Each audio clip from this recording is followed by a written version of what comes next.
All right. Hello, everyone, and welcome to Authenticity with Alicia, the podcast where we explore burnout, the pressures of society, and our quest for identity and authenticity.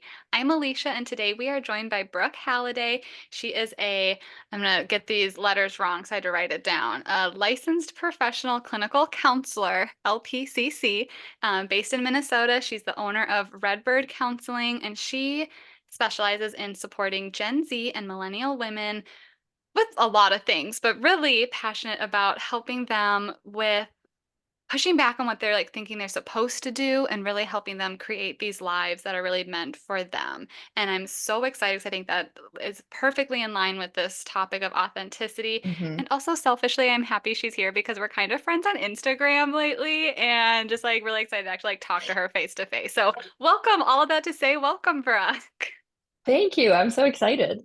Oh my gosh. So yeah, we follow each other on Instagram and just like I love all the messaging that you have to share. And I know like you've been, messaging about some of the things that I've been sharing. And I think we're very in line with a lot of like hmm wanting to tackle a lot of these big pressures that are often put on women. We both specialize in helping women.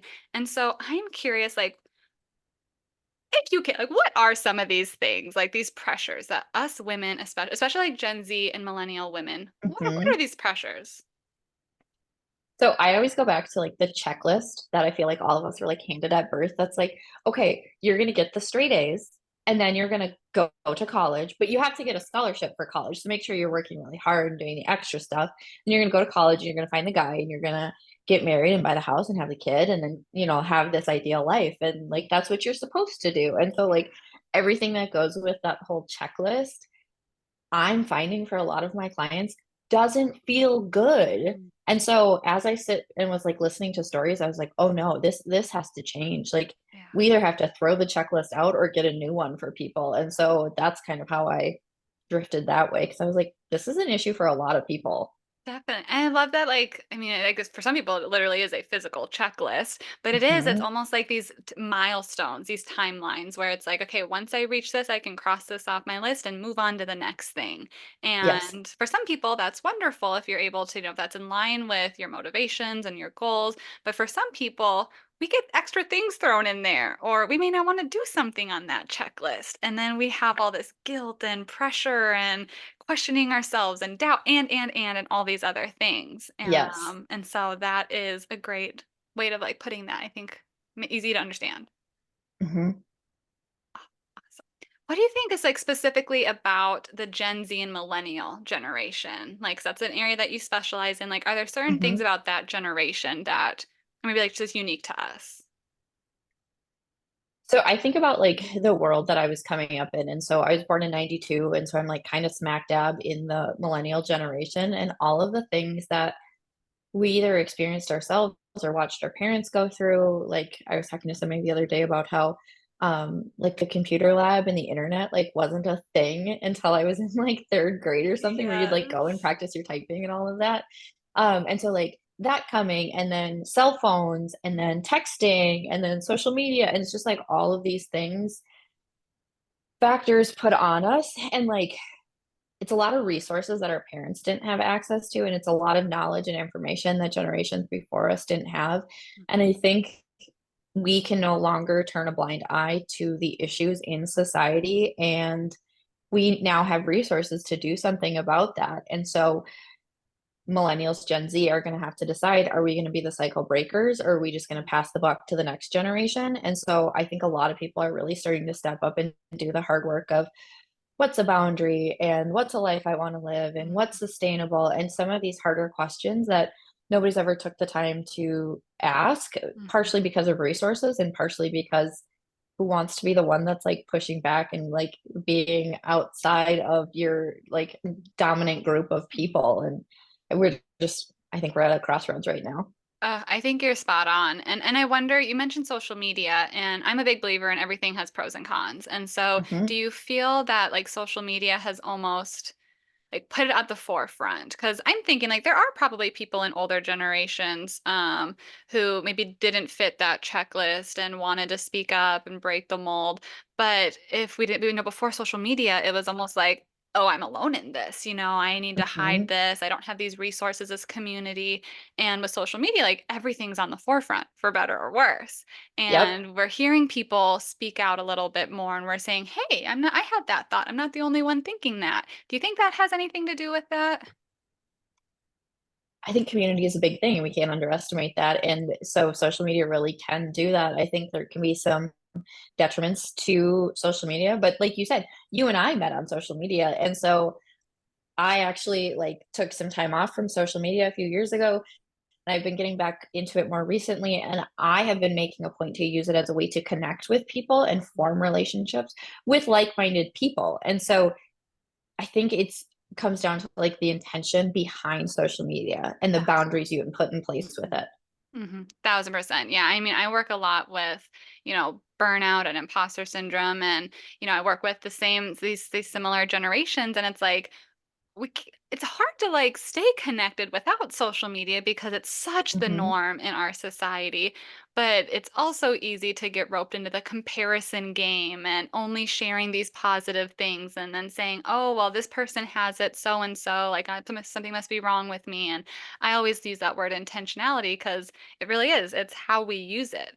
Do we only follow the perfect Instagram accounts of the curated kitchen mhm. cabinets and they have the perfect houses and the perfect husbands and the beautiful gardens, and life is so happy and easy? Or do we follow our friends and people who are going to uplift us and make us feel good after Mhm. we maybe sometimes doom scroll a little bit longer than we mean to? Yes, yes, and, like, knowing you're not alone is such a big thing, and knowing that other people have stories that are similar to you, like, I don't know how many of my clients come in, I have to imagine yours come in and say, like, "I thought I was alone," and it's like, "No, no, I have a whole caseload of yous and people who have stories really similar to you," and so I think social media can be great for putting those stories out there, podcasts, YouTube, all of the things. It's just it can connect people in a world where we've previously been alone. Mhm. Definitely. I don't know, I'm sure your clients do this as well, but, like, they'll, like, send me, like, Instagram videos or, like, they'll be like, "Hey, like, listen to this podcast episode," and I know some Mhm. therapists are like, "I don't wanna do that," and I'm like, "Send me the memes, send me the TikToks," like, it's just a Because different. most therapists were told, like, "Be a blank slate," and I said that to one of my clients last week, I think, and she was like, "What?" And I was like, "Yeah, so school taught us, like, not to have personality, to Uh-huh. not tell you about anything us about our personal lives," and she was like, "I would have stopped seeing you a long time ago if you hadn't done that," and I was just like something, like, exploded in my mind that it was like, "Oh, yeah, like, these people don't have to know, like, the nitty-gritty details of Oh, my yeah. life, but they need to know that I'm a person, and Oh, they yeah. need to know, like, that I also doom scroll and that I also find things that I wanna send to my therapist," and Oh, so, yeah. like, I like that little bit of insight into, like, okay, what does your FYP look like? What does the things that are, like, coming in front of you, what do they look like? And the podcasts that speak to you because I maybe hadn't found them, and I just love that, so I'm all for it with my clients. Oh, for real. And if we think about, I mean, and I know it's becoming more common for us to not be blank slates, but like we know that so much of the power of therapy is about the relationship. And if my clients don't feel that they can connect with me or feel safe with me, we might be able to get like some stuff done. It might be fine therapy, but that deep, amazing, like good change that comes with knowing me a little bit. Again, they don't need to know Yes, every single detail about my life. It's not my therapy, but they need to know like a little bit. I'm a very bubbly person. If I was just a blank slate and a robot, they'd be like, oh, okay. They can know small details about my life, and that's going to help. I find myself even in sessions now when I, like, make my faces because I just Oh, yeah. I've never can't hid my control my faces. face sometimes, and I will find myself apologizing, like, "Oh, no, no, no, Brooke, you don't need to apologize for, like, having a human reaction when they're telling you a story that's, like, outlandish, like, Yes. that's normal, you get to be a normal human in these settings." Yeah, I remember so in my training, like most grad schools, they teach us to be like the blank slate. You can't really show emotions. Like if you cry, like they're gonna need to like worry about you. And then I worked at a trauma center where you would hear some of the most awful things that people have to go through. And there they were like, it's okay to have a reaction. Like if someone's telling you something awful that has Right, happened to them, it is a human response to be like, whoa, this isn't not normal. And not that the client is not normal, but like the thing that happened to you should not happen to people, and I'm so sorry that you had to go through that. Mhm. Like, we can be the change because sometimes it's a survival response to, like, not show these emotions or we think that it's normal, and so to have that therapist be like, "Whoa, I'm sad. I'm And so surprised." many clients, like, minimize their own experiences Yeah. and, like, stuff their emotions, intellectualize things, and so when they see us having a reaction, it normalizes it that, like, "Hey, this is something that people cry about. This is something Yes. that people's hearts hurt Yes. about." Yes. So, yeah, I think it comes modeling. We talk about modeling in grad Yeah. school all the time, but then we're supposed to not. Yeah, Ugh. it's mixed I'm messages. so glad that it's starting to change where we can be Mhm. a little bit more of our authentic selves. You mentioned also, like, we both have mentioned, like, can be cons of social media. So, do you find, like, what are some of those cons, especially for this generation, and maybe how it maybe adds to those pressures or maybe like impacts our way to be authentic? I feel like the comparison is the one that I get sucked into, and so I guess I'll speak from my experience because I think it's probably a lot of people's experience in that if they're doing it, why can't I? And they have that, what are they doing differently that I can't? And so it's always this, I can't appreciate where I am because I'm doing it in comparison to where somebody else is. And seeing a picture, seeing a video, even just like a text description, it doesn't highlight different privileges, different life experiences, the sacrifices or priorities of that other person. Like, we're not getting the full story from them.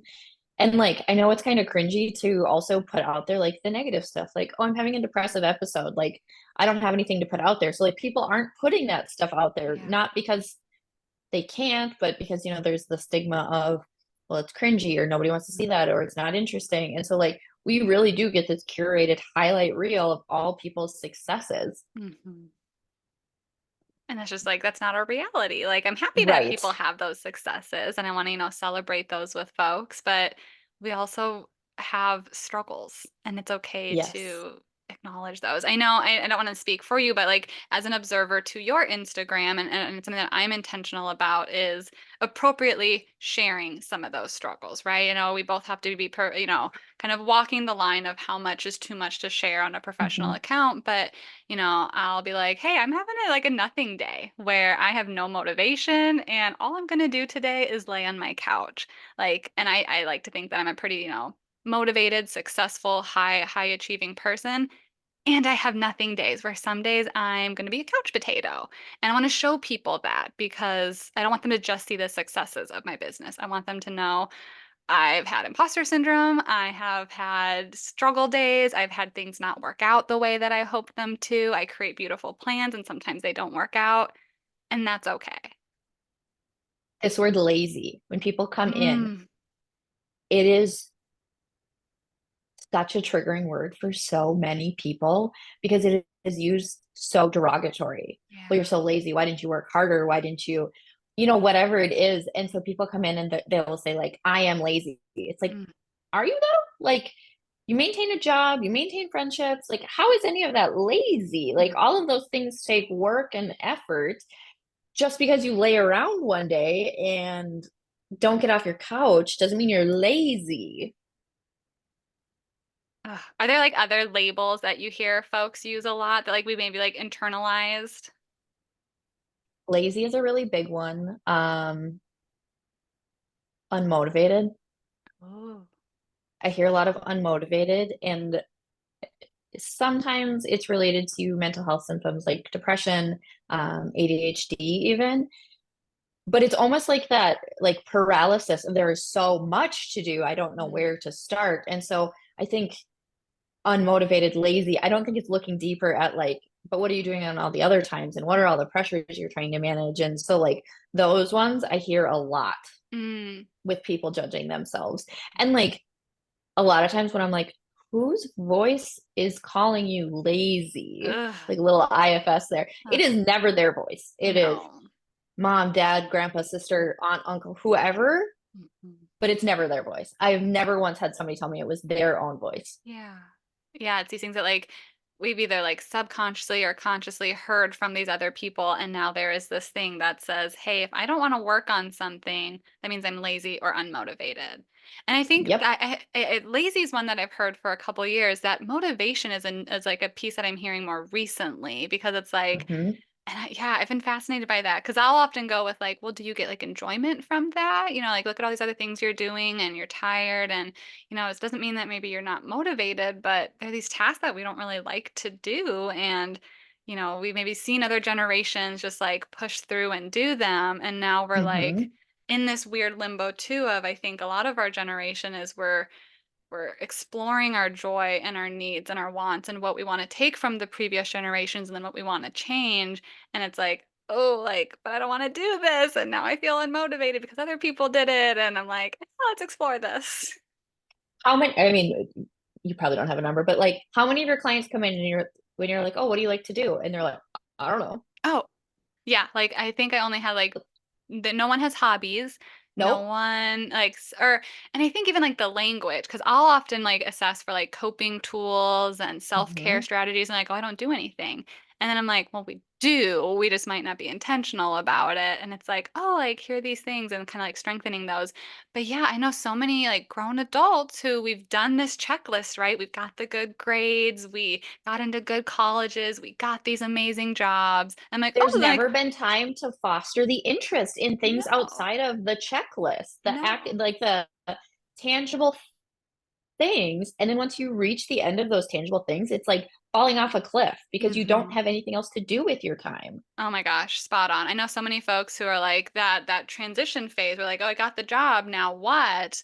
And it's like, "Oh, well, like, what do you do for fun?" And it's like, panic. Like, I don't know. I've Yes, never done that yes. before." I've had to Google so many times, like, how to find hobbies, how to Yes, yes. hobby as adults, like a WikiHow page. How do I Yes, hobby? yes. List of hobbies, how to make friends, all Oh, of the things that were not put on the checklist no. to prioritize learning how to do. Right. Oh my goodness. So I was creeping on your website. So this is similar. I'm awful with segues, but this made me think, we do these checklists, right? And whether we want to or not. And then you talk about how sometimes people will be on this path and then like almost realize that it's not the path for them. Can you kind of explain what you mean by that? I feel like I most often see it with people who got married because they thought they were supposed to, Mm, or they went to college because they thought they were supposed to. And so then they're in these things and they're like, but why am I not happy? But why mm, am I not happy? And so then we have to find some way to get to like the radical acceptance of like, these were the choices that we made, mhm. societal pressure or not, like we made choices that brought us to this point in our life. And we can do something different now.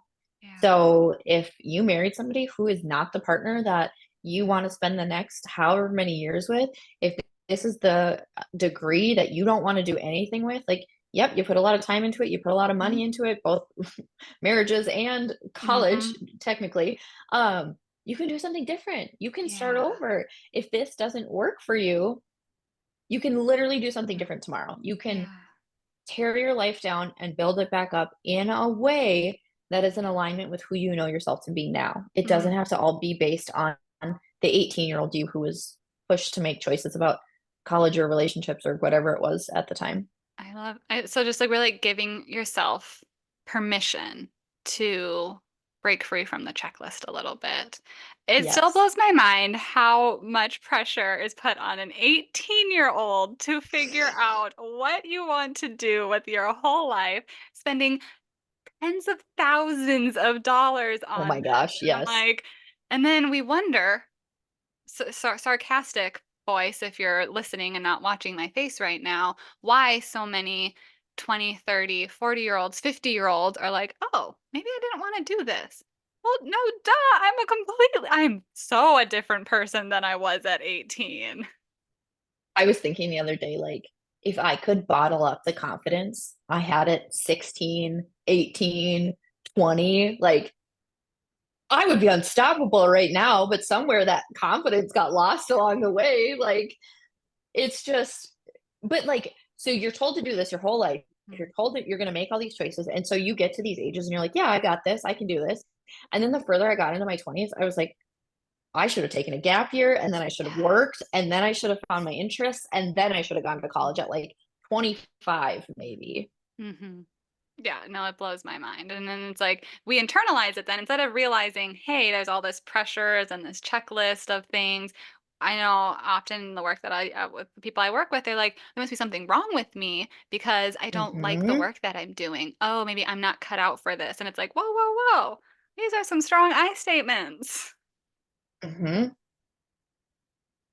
Ugh. Instead of, no, my brain just wasn't fully developed at 18 and I was making some wild decisions and choices. Right. And then you introduce like alcohol at 21 and then you're Ugh, like allowed to make like big kid choices and like I can't. our brains are not there. Like, I can't. I can't. I'm like, that would be my, if I was ever, I don't want to be a president, but I'd be like, we need more gap years. yes.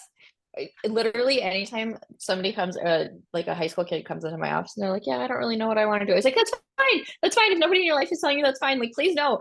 If you don't take anything else away from me, like, it's fine to not know what you want to do with your life. Like, Yeah. travel, work, do something. Yeah. It doesn't have to be college right Yeah. away. Yeah. I know, like, so thankfully we have been seeing some changes, over the generations, and we're in this, like you said, this crossroads, this stuck point. And so, are there some things that like you have seen change for the better in these generations of things that maybe like how we're handling things, or maybe like some hope points for us? I think these conversations are happening, these authentic conversations, Mm. podcasts, social media, people are having them with their family, setting boundaries, doing what's right for them and kind of like changing the culture within their own family systems now. And so I think it's just all of these like little pebbles that we're just going to start throwing in the water and hopefully like they become boulders and we start to move things in that way. And like, I don't think this is going to be as much as I would love to just like tear every structure in America down and like start Preach. over. I don't think that's going to happen anytime soon. Maybe like Gen Alpha, like I hope my kid comes out in the world and is like, nope, we are focusing on actual equality for Yes. everyone. But until he's older, we won't know about that. And so for now, I hope it is just like these little acts of defiance, these little standing up for ourselves, setting the boundary, figuring out who we are, knowing that's nothing to be ashamed of or embarrassed of, and to let the world see that. I think that's going to start to help change things in small ways, but meaningful ways. 1,000%. I agree completely. I think something that I'm so impressed with. I think like millennials it's still hard for us sometimes to talk about things and to set the boundaries. I mean, we're in this weird space of like what we were taught growing up, but then we're also witnessing like Gen Z who are like sharing their therapy like on not like Yes. actual sessions. You can't do that, but like they are going on like, hey, just got out of therapy. It was great. Here's this new diagnosis I got diagnosed with. Like just so open. Have you seen that Michael Scott meme where he's like holding the boombox over his head and it's Yeah. the everybody dance now? Like that is the millennials in my mind. Like we're here to like hype up the Gen Z because we're Yes. like kind of old at this point in time. Yeah. And so like I am here to like let you make your path. I will hold Mhm. up the music. I will cheer you on. But I think Gen Z are going to have a lot of the heavy lifting here and pushing Yeah. back against some of the boomers, the Gen X, all of that kind of stuff. But like I'm gonna make a path for you. I'm gonna Oh, give you that platform. I'm heck gonna yeah. hold the boombox.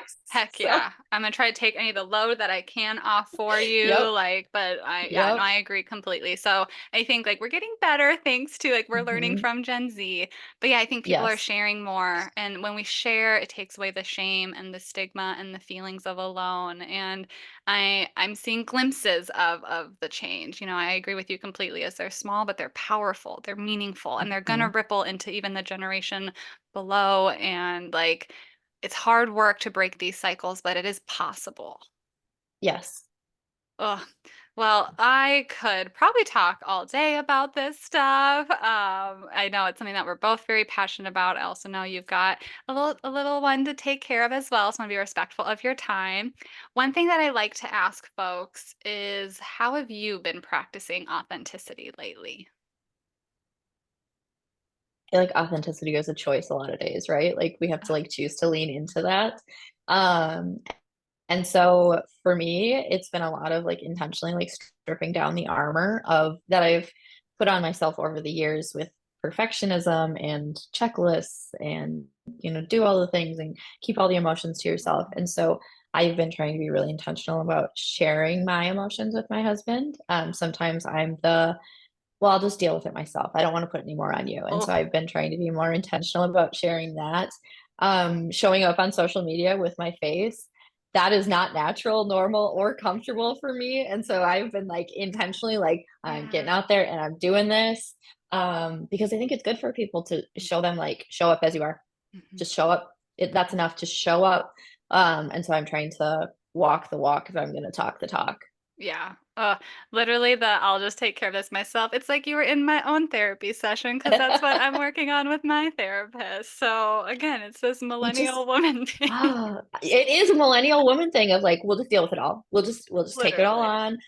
Just give me this. If you're good, then I'm good. And Yeah. like that was how I handled things with my husband a lot of time. Like as long as you're good and you're in a good Mhm. place and you're feeling good, doesn't matter how much I have because we will be Mhm. fine because I Mhm. will take care of it. Yeah. That is so messed up. Like no, no, no, no, no, Literally. no. That Oh my is gosh. not okay. That's hilarious of like it's not funny, but it's like see we are not alone. Like that's literally what I've been Yes. talking with my therapist on the last 2 weeks. And so just like kinsman that we are talking right now and we are doing the work. We are Yes. trying to change. We are and I'm very intentional with the word like practicing authenticity. Because I don't think this is Mhm. something that it goes on our checklist and we're going to like reach it at some point. It is a choice like you said every day. There's going to be new struggles and some days it's going to be easier and there's going to be new things that we adjust and adapt to and so we're all even the trained professionals we are practicing things every single day. I think it's important to remember too that like masking our authenticity is like a way that a lot of us survived and like Oh have yeah. been as successful as we are because the world wasn't conducive to people being authentic and people Mhm. being different and wanting things in a different way. And so like we've really been conditioned and have practiced masking up, armoring Yeah. up for years now. And so yeah, I think it's always going to be a battle for people. Oh yeah, and just safety too, right? Like there's Hmm. it'd be silly to say like we have to be authentic in every single situation. Like we might not be safe to for some people. And Right. so finding those areas where it is safe and comfortable to practice, even if it's just internal, acknowledging things. Like, yeah, we're not here to minimize anyone's like, you need to take that mask off all the time. Like, do what you need to do. And I hope someday you feel at least internally safe, if not, to be able to share with other folks to be showing I those pieces. I think that's such a big thing that I, like, didn't even think about until you said it, that, like, internal authenticity and, like, knowing who you are and being able to rely on that and turn to that, because I think I've started to feel that shift within myself over the last Mm, couple of years, mhm. and just, like, the sense of grounding that you have and the confidence with boundaries and how to Yeah, care for yourself and what you want from life and what fills you up.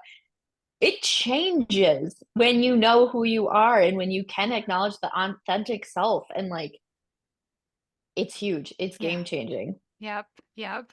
And like, yeah, no, that's just like a big spot where I start with folks. So sometimes I mean, most of the time it's terrifying to Yes. share that with another person, with our partners, with our families, with our friends. So it's like, well, let's start with us. And it's still a vulnerable, sometimes terrifying experience.